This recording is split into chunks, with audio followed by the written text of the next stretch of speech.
Alright, so here we are, finally, episode 3 of our American Autowire Classic Upgrade Wiring Kit. We're installing this wiring harness in our 56 Bel Air. This is episode 3. The first episode covered everything underneath the hood, front of house, back of house. Second episode covered everything underneath the dash, the gauge cluster, and all of that. In this third episode now, we put in some bulbs, some lights, the last little few connections. I hooked the battery up, we hook up the starter wire, the ground, and then we throw some power to it, light this fuse, and see what happens. Does it work? Spoiler alert, it does! So if you're interested in seeing this, stay tuned.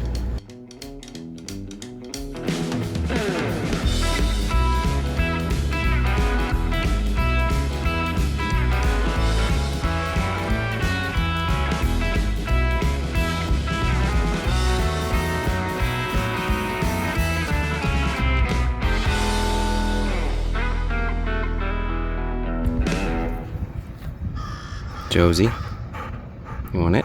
You ready? Ready? You ready? Go get it!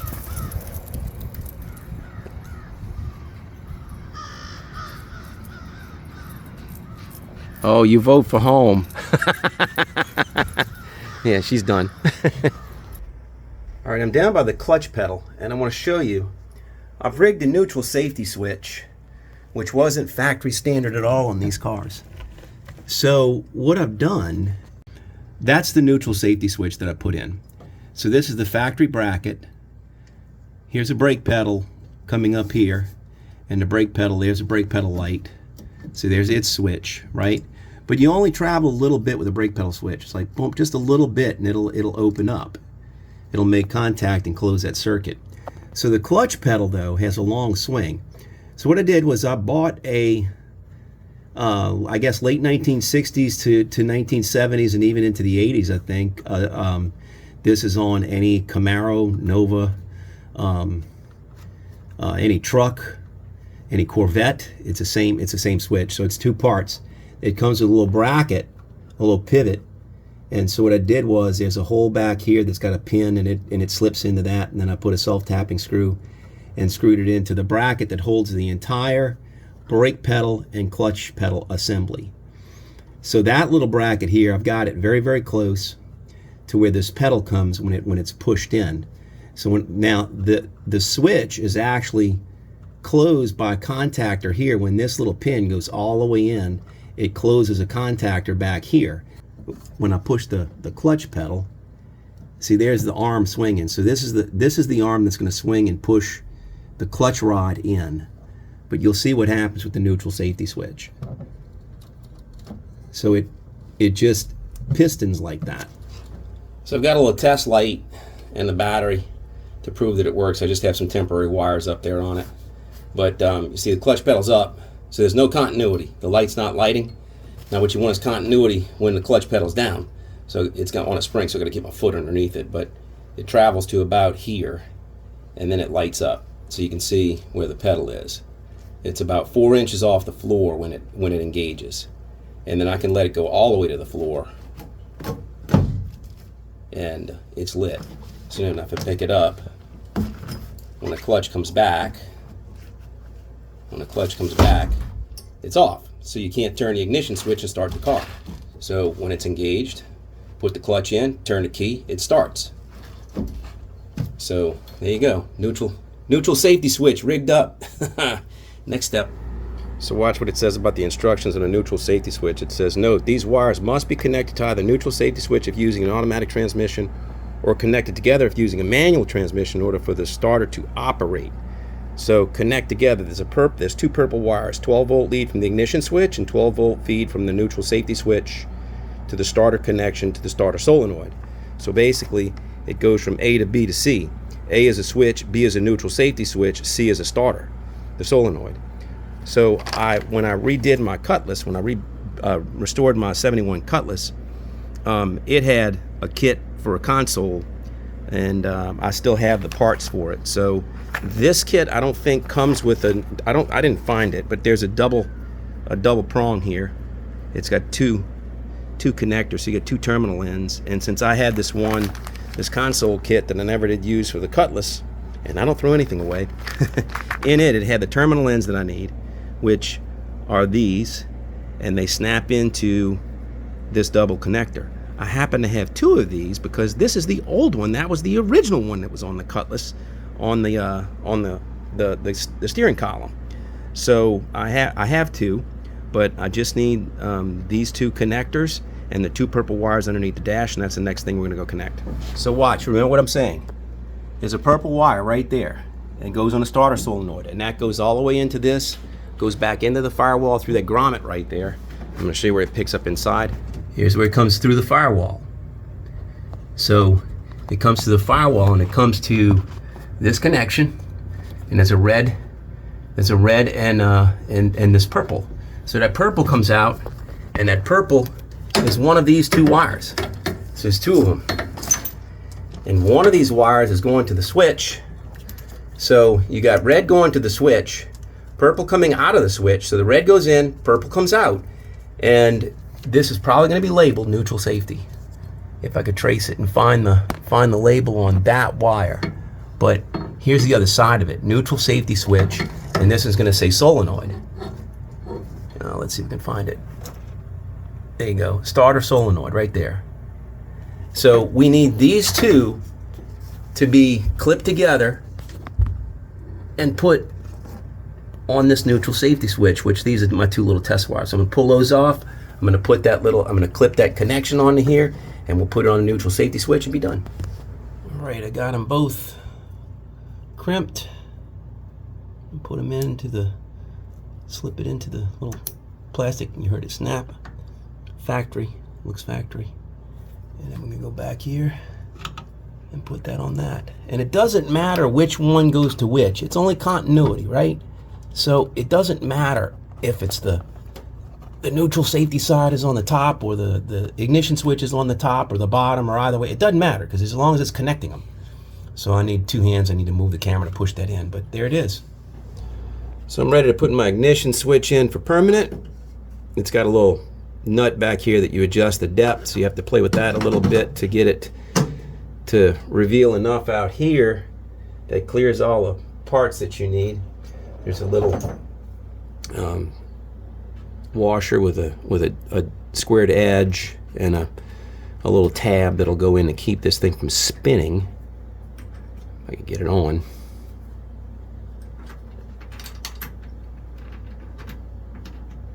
Okay, and it goes like that, and then you put your little escutcheon, and then the bezel nut. This is the thread on all the way, and this particular switch doesn't have a little indexing point to hold this where it needs to go, so I'm going to play that against it once I get it up here.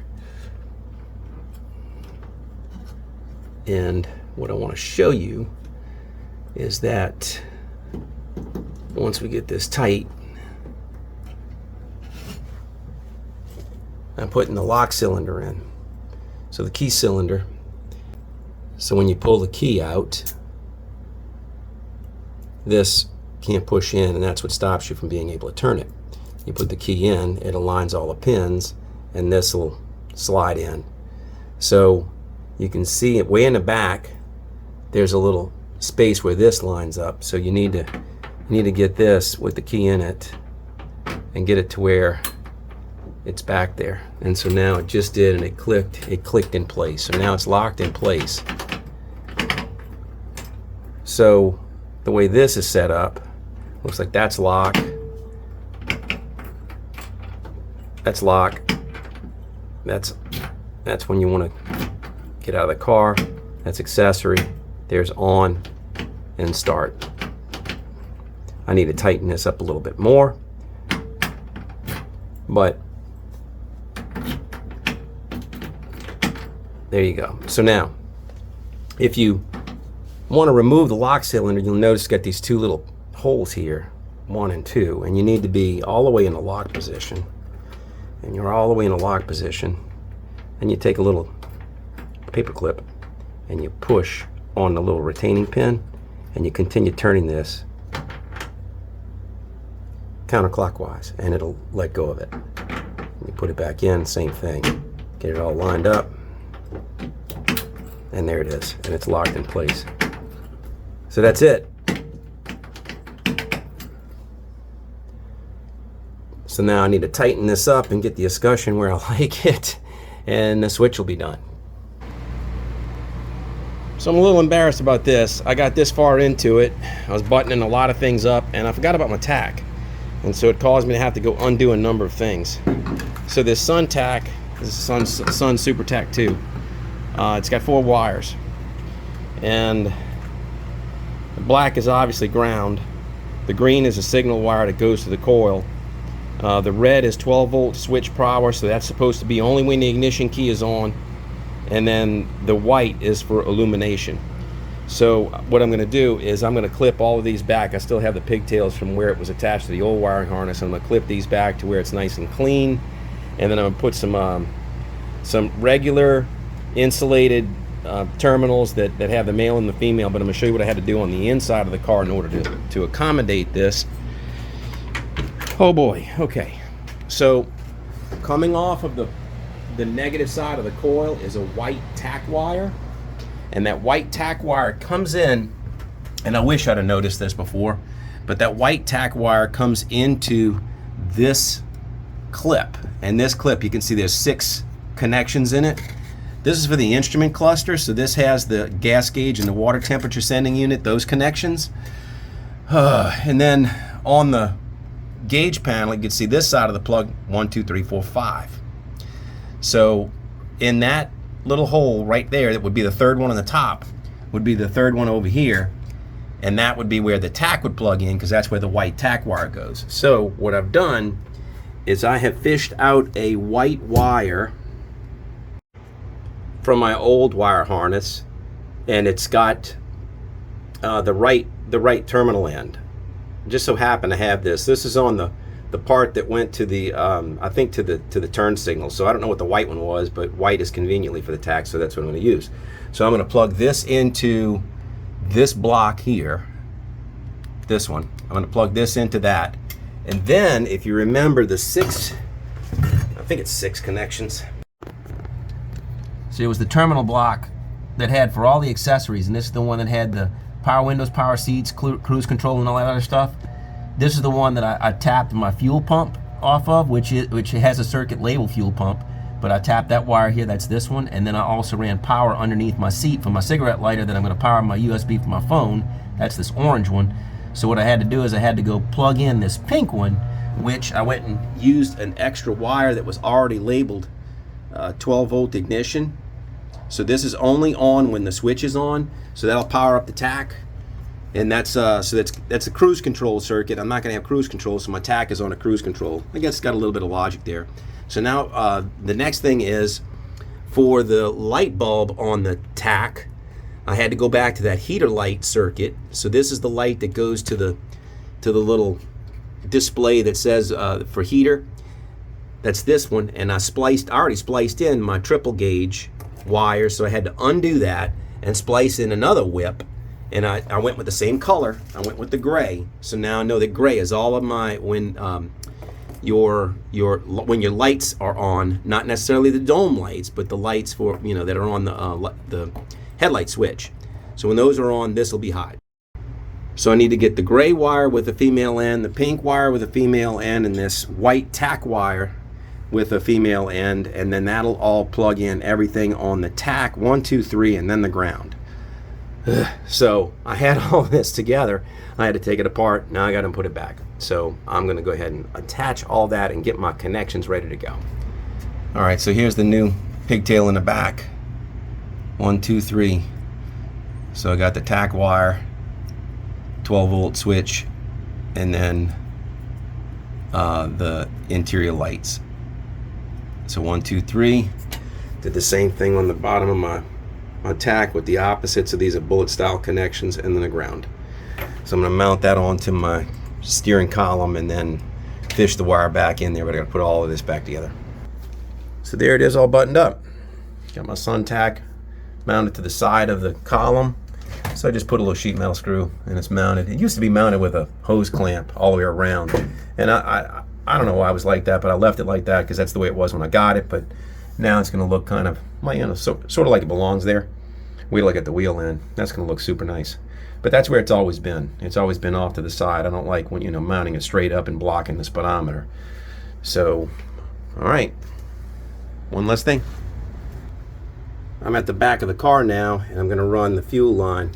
So this, I thought I was going to bring it over here, but the fuel sending unit's actually back over here, so this would have been all wrapped up at the axle. So what I need to do is I'm going to pop it through. I drilled a little hole. I don't remember where this thing went originally. But what I did was I took a piece of, they give you a rubber sleeve, so I put a rubber sleeve, and then I put a piece of shrink wrap to hold it in place, so now once I slide this through this little hole, that won't chafe. And on the other end, it's going to be an eyelet that screws to the gauge. And now that I'm sliding the wire through, I'm going to show you what it looks like on the inside. So push this wire all the way through, pop it in that little hole, and there you go. So now it's got a little protective little sleeve for to protect it from chafing.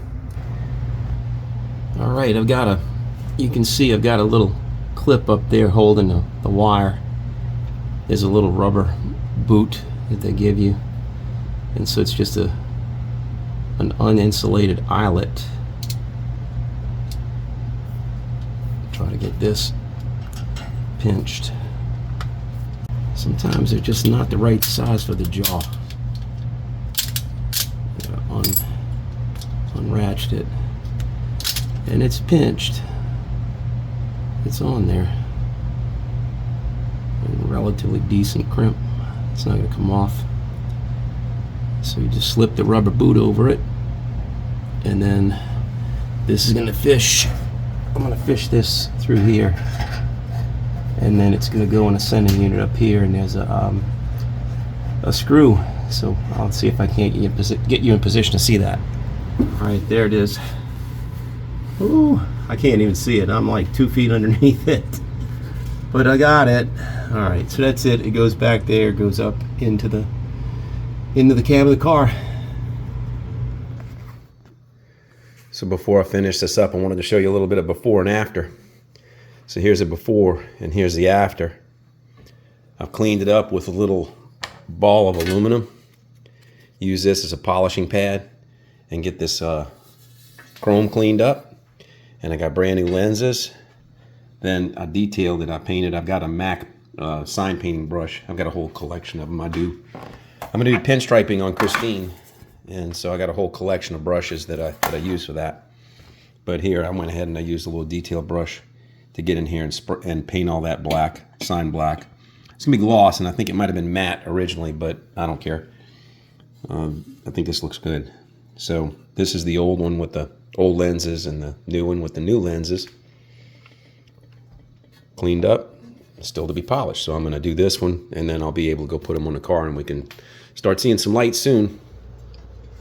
Now I'm going to turn my attention to the tail lights, and this is the one that goes on the driver's side. The driver's side has the gas cap inside of it, but I've already done the passenger side.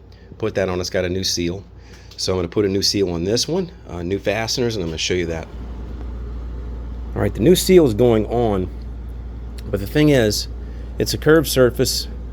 It's got a little groove that goes onto the tail light, and you got to work it on. But they give you extra length, and this seal is the same seal that they use on the 57 headlight. So the 57 headlight bezel, which is chrome, has the same exact seal. I'm fighting it, but when it comes around to where I'm going to end it, if I want to end it right here, which is in a curve, I probably shouldn't do that, but there, it's on. And I'm going to cut that. They give you extra length, and I've already cut this because I want to show you. I went to Harbor Freight, and I bought a pack of their super glue gel. This comes in a pack of 3. I don't know, this is like maybe a nickel. And it's real cheap. So this is what I'm going to use to do the splice. And you can see, just to prove that it works in this material, I've already done it on this one. Get you right up on it. So there's the splice. You see the super glue. It's still a little, it's not fully dried yet, but it's I mean, it's still smearing a little bit, but even now, when I pull it, you know, tugging on it, that's a lot of tension, and it's not giving it up. So, yep, that's going to work. So what I need to do is I need to put this where I want it to go, and then cut the two ends square and splice them with the super glue. So now I've gone all the way around it, and I've got it cut square, and I don't have it glued yet. So what I'm going to do is I'm going to remove this, and I'm going to glue it by itself with no tension on it, and then I'm going to let it sit, and I'm going to put it back together afterwards. So while they're still wet, you have to hold them together. It's not like contact cement. So you just got to sit there and be patient with this and hold it. And then what I plan on doing is I'm going to clean that little bit up with once it hardens with a little bit of a razor blade. I might also have to go back on the back side and open up the little tab or cut it or something, because it might be adhering shut. So yeah, it's starting to adhere.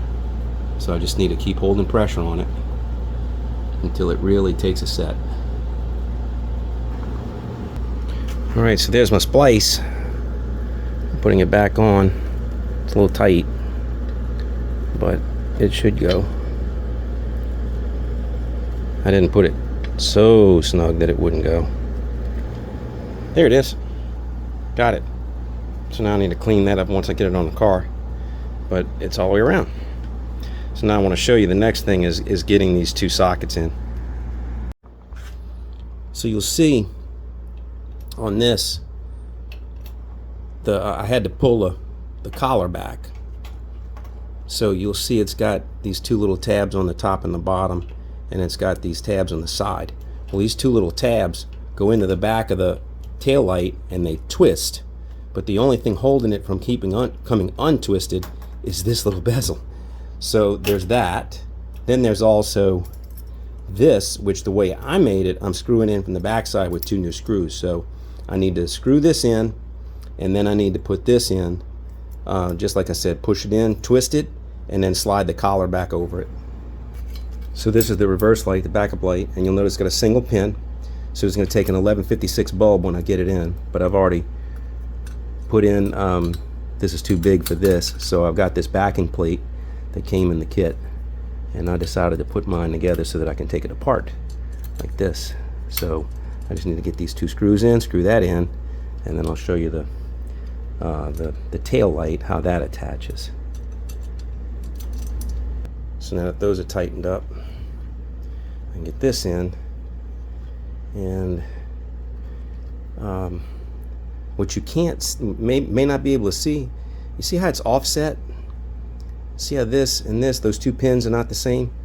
One is on the center line of this, and the other one is clocked a little bit this way. And the reason for that is because one of these is the bright side and the other side is the dim side of the bulb.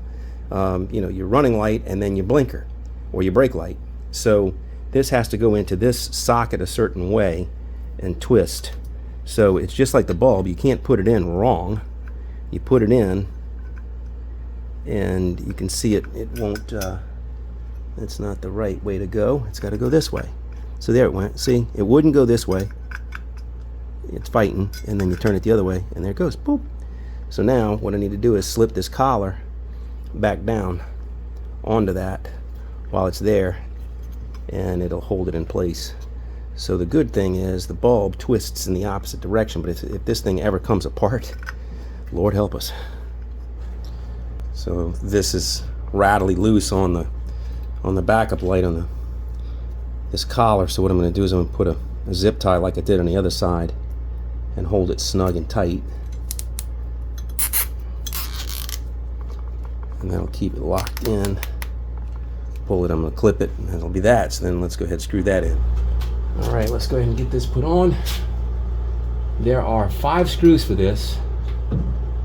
4 of them are behind the door, the gas door, and 1 is at the very bottom. That fits nice. So unfortunately, I only have 3 screws right now. So I'm gonna go ahead and screw in some of these, but not all of them, and we'll get this thing put in right. wire in the way. All right, so 1, 2, 3, 4, and then the fifth one in the bottom. So I'm gonna go ahead and screw these in, and we'll put the lights. Be the last thing.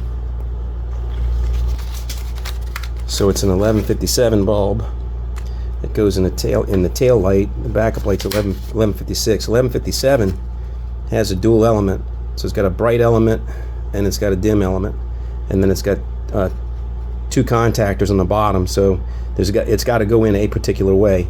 So there's a long 2 nipples. One is deeper than the other one, and it can only go in one way. So when I'm looking at this, I'm not sure which is which. I guess right the first time. So that's the right way it goes in. If you try to go in this way, it wouldn't go too far. Yeah. So you got to go in the right way. Boom. Turn it. Boom, and it locks in. So now I need to get the 1156, which only has a single contactor on it, single element, and that's this one. This one doesn't have the difference in the 2, so it's the same. They're the same depth, because it doesn't matter which way it goes in.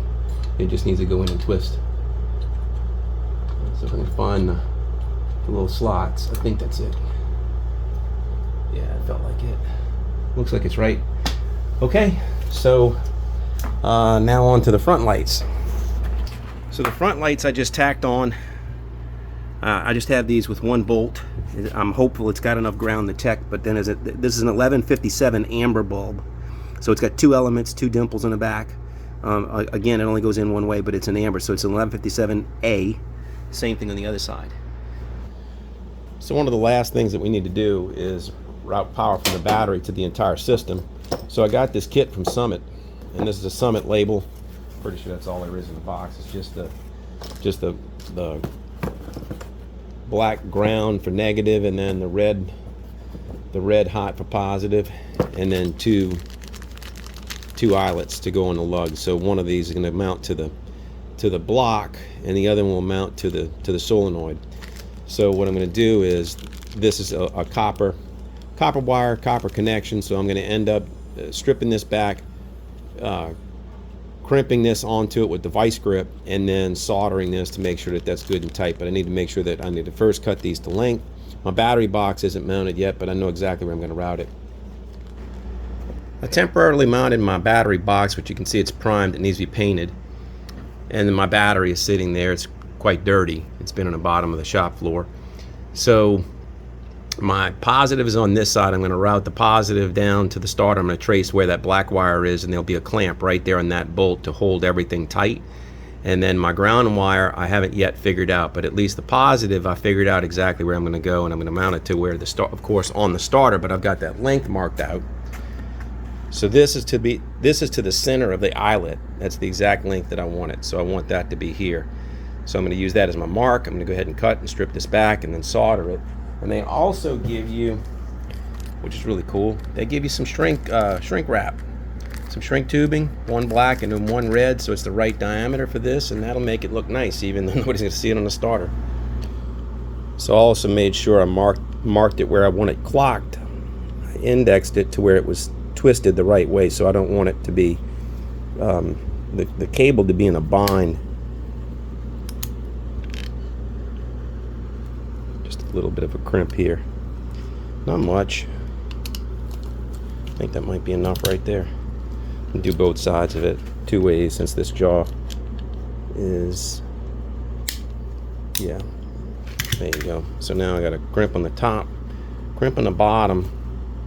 And it's not super tight, and that's not going to hold it, but the solder will. So this will give it enough of a dimple that the solder will be able to take to it. So let me go ahead and get the torch. So again, you just want to heat the fitting and the wire. You don't want to melt the solder directly. You need the copper to be hot enough in order for this to bind.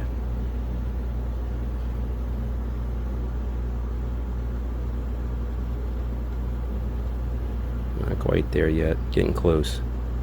I got flux on the inside of this fitting. I dabbed the copper wire into it before I inserted it.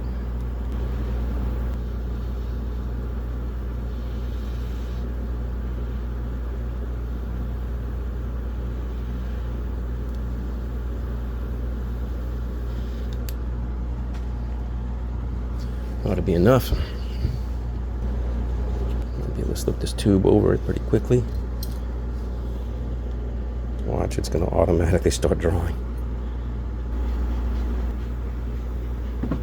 There we go. That's it. Working on the battery connections. And the positive, of course, I've already got it routed. I've got it cut to length and already did that to go down the starter solenoid. But the ground is kind of unique on these things. The ground was originally a strap. It was a flat strap that went from the negative terminal to a bolt that would screw into the firewall. So it's not uncommon, it would not be uncommon to have a bad ground on an entire system. And I just can't get behind having the ground from the battery have to go through the body and then find its way back to the motor. So I like to have the ground like they've been doing them, like they were doing them after this. They grounded directly to the motor. So what I'm going to do is I'm going to take my ground, route it behind the battery box like you see it, but then I've got enough length in this cable coming down here that I'm going to go ahead underneath the car and on the starter. I'm going to show you where I'm going to put that. There's a, well, you got bolts that go in, but you also have a stud. So I like the idea of putting it on this stud. This has got plenty enough meat there. There's got, you know, enough room for me to get the lug behind it. So that's what I'm going to do is I'm going to take this ground wire and I'm going to route it right there. So I need to take this, and it's almost the exact length that I need it to be. It might be a couple of inches long, but that's not a bad thing. I just don't want it to get on the exhaust. But I'm going to go ahead and solder and crimp and solder the lug onto the end of this so that I could put it onto that stud that goes directly to the starter. And then for the rest of the system, I'm going to put a strap it either to the frame or strap it to the body so that all my rest of my electrical has a good ground.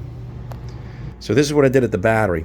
I got the positive wire going to the positive lug on the solenoid, and then the negative, the ground, I have it going to one of the stud that the starter bolts to, and I'll show you that in a second. But I also have a little small, little narrow Dorman help grounding strap. So that's on the battery terminal, and then it goes to a 5/16 inch bolt that's on the firewall, and that's originally where the factory had a big wide strap would have gone to that, but I didn't like that setup.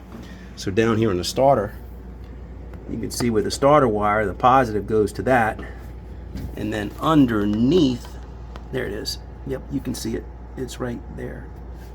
So it goes to that lug. I've got the negative cable going to it, and then I also have a strap that I ran a strap back to the lower bolt on my idler arm. So the battery is connected primarily to the block, which is where the biggest power draw is. That's on the starter. And it's also connected to the body, so that's through this strap, and it's connected to the frame. So anything that touches the motor, the body, or the frame should all be grounded. So that's everything, I think. I have the tail lights hooked up. I have the reverse lights hooked up. I have the front running lights, blinkers hooked up. The headlights are hooked up. I have my fuel pump hooked up. I don't think I covered that in the video, but it's wired. I got some of my dome lights in. I don't have all of them in. I don't know about the windshield wipers. I got most everything hooked up, so I think it's time to throw some heat to it and let's see what happens. Even though I don't have the motor, I got the motor. I want to see that the starter bumps. So I got my distributor is not connected, it's not indexed in, but I got the valve covers off, so I can always go find top dead center again if I spin it. My coil, and I have plug wires, coil wires, and I have fuel in it, so it's not going to accidentally fire. But I just need to see that I've got contact. So let's do it and let's see what we got. Well, one last thing. All the fuses. So I put in all the fuses and all the circuits that I'm using, whether they're 10 amp, 15 amp, 30 amp, whatever. Most of them are 10. But then also I put the two flashers in. There's one is a hazard flasher and one is a blinker flasher. And then also the horn relay is down here. So I've got I'm ready to, I've already got power. As soon as I open the door, look, you see the dome light over there? Watch. As So I'm gonna open the door. Boop. See the bright light. So we know we got that. Let's see, what's the first thing we're gonna do? Let's hit the headlights. And ooh. Well, that's not good. I got a blinker light on. A blinker indicator. So the headlights are on, the switch is off. And let's see, let's go look and see what I got all the way around. So obviously I've got a headlight here, running light, headlight, running light. See tail lights. All right, you can see it's dark outside. See this tail light and tail light. So it looks like only one element and one element, I think. So let's see, what else? Bright lights, let's see. So hit the hammer on the bright light. Let's see. Oh yeah, both of them. So the bright lights are working. What about the indicator? There it is, that red bow tie, right there. All right. So what else? Oh wait, I tell you what. Let me turn the garage lights out. It's dark outside, and then we can see if my dash light's coming on. All right, garage lights are out. Dome light is on. Let's see, grab the switch. Whew. There we go. Got illumination on the dash. That's that. So turn the lights back on here so I can see, because here goes nothing. Headlights are still on. Turn them off. Turn the key to on. Well, there's a fuel pump. Fuel pump's over there, so it's humming. Let's see, anything goofy happen with the headlights? No, that just dims the... All right, let's see. Blinker. There we go. So that's blinking. You can see the amber light indicating. That's obviously blinking. All right, let's see the passenger side now. Go to the other side. This is weird. I don't know why that's lit. Still staying lit. Do I have a blinker? It's still lit wide open. Yeah. So something's wrong with the blinker to the right. Lights are on, but they're not flashing. So I've got something crossed. And it tells me that something's goofy. It could be in the column. Could be in a column. It could be something to the wiring that went to that corner. So I'll have to check that. If I turn it off, turn the lights off. Let's see. Oh, look at that.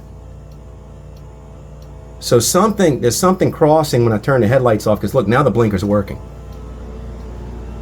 That one's blinking. And that one's blinking. So there's something, and that's the blinker indicator light. And it's working. So, but something is crossed because it's causing that to come on when it's on. So there's something feeding power accidentally to that passenger side. I'll have to figure that out. But the fuel pump is still pumping. What else is there? We need to see if the key's gonna turn it. Okay.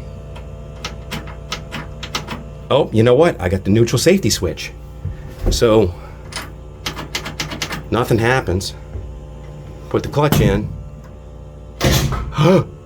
I got power! I got power! I got power! Did you hear it? Oh man, I got power. You heard it. Oh man, and the neutral safety switch worked. Because when I undid the clutch, nothing. That's awesome. That's awesome. Oh, forgive me. Forgive me. You know how long this has been dead? It's been 3 years. Now she's singing. She's singing. The last thing's gonna be the radio. Let's check that out. All right, let's see. So it's got the Wonder Bar. Oh man, let's see. Turn it to accessory. Turn the Wonder Bar. Oh, wait. It was on. All right. Custom auto sound. All right. Now what? I got my wife's phone, so I can Bluetooth to it because I can't video and Bluetooth at the same time. So let's see if I can get it to see it. Bluetooth auto. She showed me how to do this. Other devices. Give me a second. Let me get this connected. All right, you ready? Let's go for some Buddy Holly.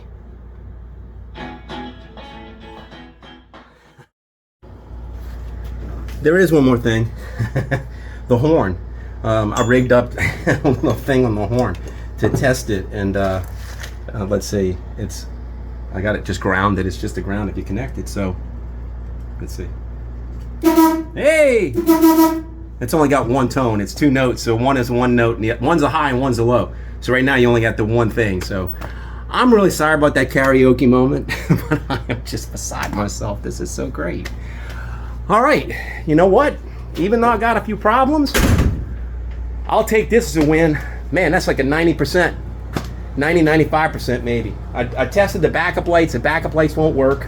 And I can't tell if I'm getting it in the reverse. I think what's happening is I'm like hanging up on the gear.